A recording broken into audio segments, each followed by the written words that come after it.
sinari ng Allah na mamatay siya, palubog na ang sikat ng araw, at binuhay siyang maguli yung pasikat ang araw. Kaya sabi niya, isang buong maghapon lamang o kasunod na araw. Sabi ng anghel, hindi. Nanatili kang patay sa kinalalagyan mo ng 100 taon.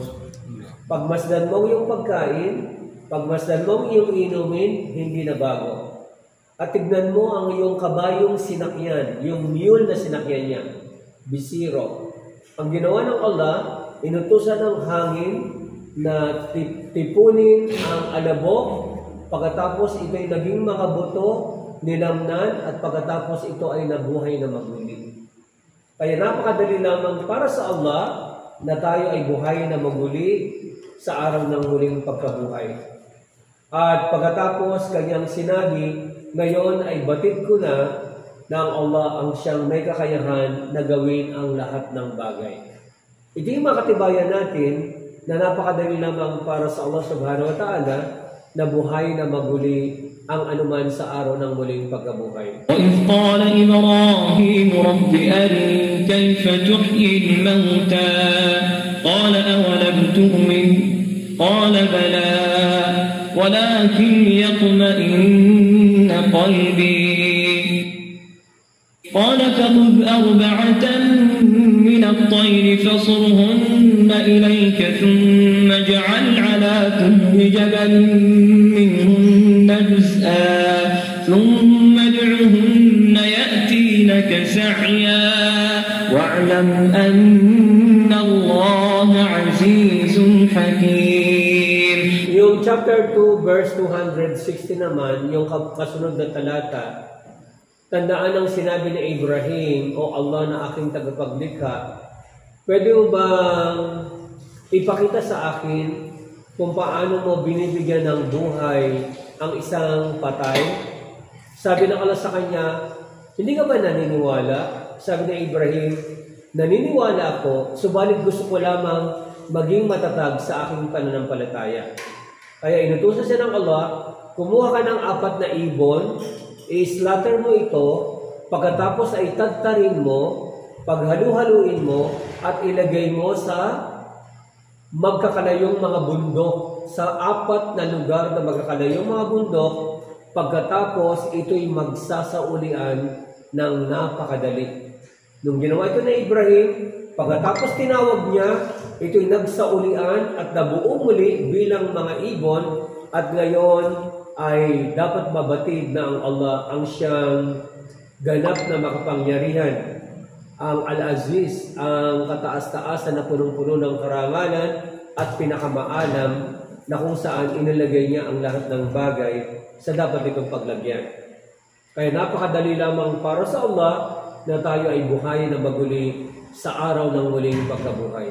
وَلَبِثُوا فِي كَهْفِهِمْ 300 سِنِينَ وَازْدَادُوا 9 قُلِ اللَّهُ أَعْلَمُ بِمَا لَبِثُوا لَهُ غَيْبُ السَّمَاوَاتِ وَالْأَرْضِ أَبْصِرُ بِهِ وَأَسْمِعُ مَا لَهُم مِّن دُونِهِ مِن وَلِيٍّ وَلَا يُشْرِكُ فِي حُكْمِهِ أَحَدًا.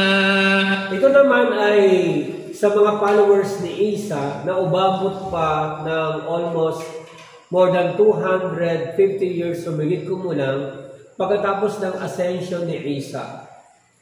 Mga kabataan na kung saan nabuhay sa kapanahunan na ang hari ay sumasamba sa estatwa ni Diana. Lahat ng tao ay inuobliga na yumuko kay Diana bilang pagsamba. At itong mga kabataan na ito ay pinatawag sa palasyo. At inutusan sila na yumuko bilang pagsamba kay Diana, pero hindi sila sumunod. Dahil sa mga kabataan pa lamang sila, binigyan sila ng 3 araw. Pag hindi sila yumuko, ay ipipersecute sila.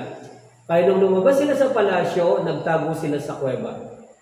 At sabi rito, at sila ay nanatili sa kanilang kuweba ng 300 na taon, dagdagan mo lang siya.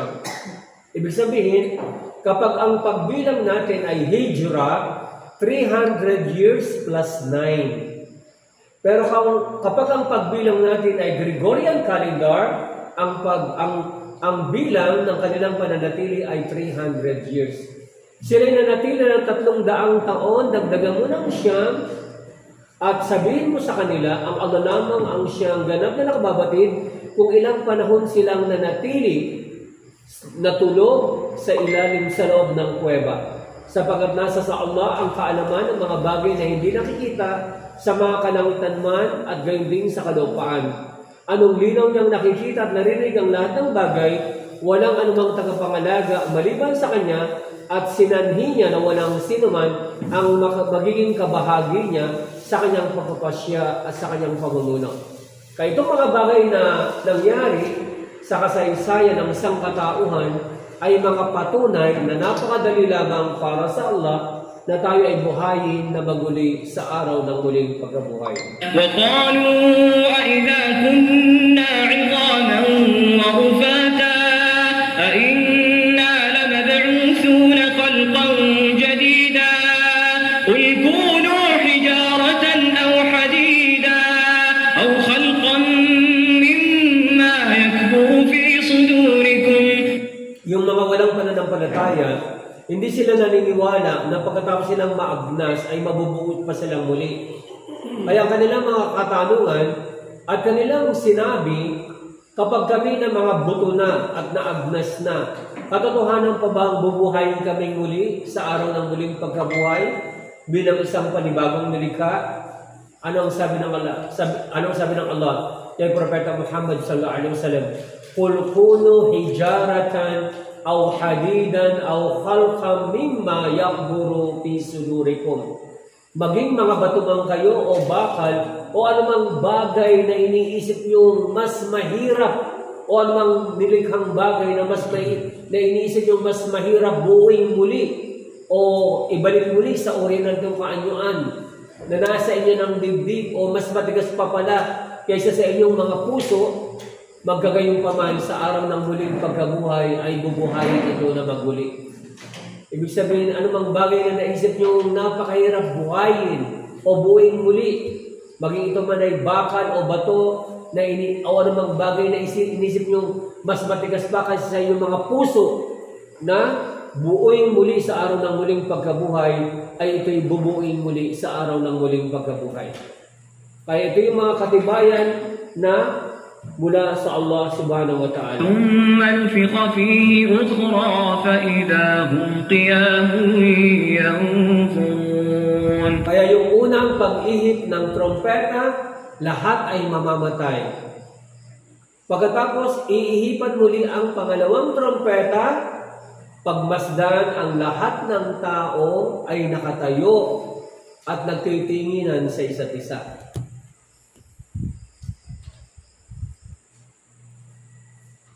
يَوْمَ تُبَدَّلُ الْأَرْضُ غَيْرَ الْأَرْضِ وَالسَّمَاوَاتُ وَبَرَزُوا لِلَّهِ الْوَاحِدِ الْقَهَّارِ. Kaya kapag inihipan ng trompeta, mabubuo muli sa araw na iyon ang daigdig, ang kalupaan ay papalitan ng panibagong kalupaan. Gayon din ang mga kalangitan, papalitan muli ng panibagong mga kalangitan. Pagkatapos noon, ito'y mananatili magpakailanman. At subhanallah, at ang Allah ay haharap sa kanila na siyang Al-Qahhar, ang pinakamakapangyarihan na walang anumang makapagpipigil sa kanyang pagpapasyakan. Subhanallah. Tayo ay naagnas. Pero merong isang bagay sa ating katawan na hindi naagnas. Tinatawag itong puyukot o tinatawag itong adab-adanab. Okay? Yung coccyx, meron tayong tailbone. Sabi ni Abu Hurairah mula sa sugo ng Allah sallallahu alaihi wasallam, lahat ng anak ni Adam ay kakainin ng kalupaan. Maagnas. Maliban doon sa isang bahagi na tinatawag nating adganab. Ibig sabihin, adganab. Adjabud Danab. Adjabud Danab, ito yung coccyx o tailbone, hindi ito naaagnas. Mula rito ay mabubuo tayong muli sa araw ng muling pagkabuhay. Of course, isa pa sa paniniwala natin, hindi nilalamon ng lupa ang mga bangkay ng mga propeta at sugo. Kaya alam natin, tulad halimbawa, alam natin na merong nag-angkin ng mga propeta, pagkatapos ay nilagay sa freezer ang kanilang katawan, pagkatapos sila'y naagnas, alam natin na iyon ay mga huwad ng mga propeta. Dahil ang bangkay ng mga propeta ay nananatiling parang tulog lamang. Hindi sila nilalamon ng lupa. Kaso nga lang, ang pinaka-authentic na libingan ng lahat ng mga propeta ay yung libingan lamang ng huling propeta na si Propeta Muhammad sallallahu alaihi wasallam na nasa Medina. After 300 years na namatay ang propeta, tinangkang nakawin ang kanyang bangkay ng mga Hudyo para i-display sa mga museum. At pagkatapos yung hari niyaon na pinaka-amir ng mga mananampalataya na ang kanyang pinaka-base ay sa Iraq during that time, napag-inipan niya ang Propeta Muhammad sallallahu alaihi wasallam ng magkakasunod na 3 gabi na merong nangyayamot sa kanya. At ipinakita yung mukha ng 3 taong iyon. Kaya tinikot niya ang kanyang mga sundalo at nagpunta sila sa Medina at pinatawag ang lahat ng tao at hinanap niya yung taong nakita niya sa paligid, hindi niya makita. Kaya tinanong niya yung pinakapinuno doon, meron pa bang wala rito? Sabi niya, merong 3 tao na sinasabing humingi ng paumanhin dahil sila'y merong sakit. Papuntahin niyo sila rito. Nung pumunta, yun yung 3 na nasa panaginip at pinuntahan yung inupahan nilang bahay, meron pa silang tunnel na hinuhukay patungo sa libingan ng Propeta Muhammad sallallahu alaihi wasallam. Yung pinaka-amir, Zinki, kung hindi ako nagkakamali, ang teacher na Salahuddin bin Ayyub, nahawakan niya pa yung bangkay ng Propeta Muhammad sallallahu alaihi wasallam, parang natutulog lamang. Ay ito yung katibayan natin na lahat ay nilalako ng lupa maliban sa Adjabud Danab. At the same time, ang lahat ng mga katawan ng mga propeta ay hindi nilalamon ng lupa. Nananatili ito at itis. At ito ay mabubuhay na maguli sa araw ng muling pagkabuhay. Bismillahirrahmanirrahim. Al-Qari'atu mal-Qari'ah wa ma adraka mal-Qari'ah yawma yakunu an-nasu kal-farashil mabthuth. Okay, Al-Qari'ah. Ano yung isip na Al-Qari'ah? Ang pagkakakalabog ng dibdib. Ano ang Al-Qari'ah? Ano yung pagkakakalabog ng dibdib? Okay? Ito yung sa araw ng muling pagkabuhay. Na kung saan, dahil sa matinding takot ng tao na walang pananampalataya, ay kakalabog ang kanilang dibdib. Sa ibang talata, mapapanood din natin dito, dahil sa takot nila, yung puso nila, matindi yung kalabog. Kakalso sa lalamunan nila at hindi nila ito mailuwang mapalabas at hindi nila maibabalik sa kanilang mga dibdib. Na sa araw na iyon, ang mga tao ay parang nagkalat na mga gamo-gamo. Sa isa pang talata, para silang nagkalat na mga tibaklong na napakarami. Kaya whether we like it or not, tayong mga tao ay sakop tayo ng pananagutan kahit ayaw pa ng mga walang pananampalataya na ipasakop ang kanilang sarili. وأنذرهم يوم الآزفة إذ القلوب لدى الحناجر كاظمين ما للظالمين من حميم ولا شفيع يطاع. At balaan mo sila, O Muhammad, hinggil sa araw na nalalapit. Kasi sa paningin ng Allah, kahit na malayong-malayo pa, ang anumang bagay na mangyayari ay napakalapit na. na kung saan sa araw na ito, dahil sa takot ng isang tao, ay kakalabog ang kanyang dibdib, magiging matindi ang kanyang kaba. Dahil dito aangat ang kanyang puso at kakalso sa kanyang lalamunan, hindi niya mailuluwang papalabas at hindi niya ito maibabalik sa kanyang dibdib. Subhanallah. Ganon katakot ang mga walang pananampalataya sa araw ng muling pagkabuhay, sa mga taong hindi nagsapamuhay ng katotohanan. Makikita nila ang bunga ng kanilang, ibig sabihin, mga ginawa. Ang masama ay masama rin, at ang mabuti ay mabuti rin. Sa araw na yun, isang araw na kung saan 50,000 taon ang haba.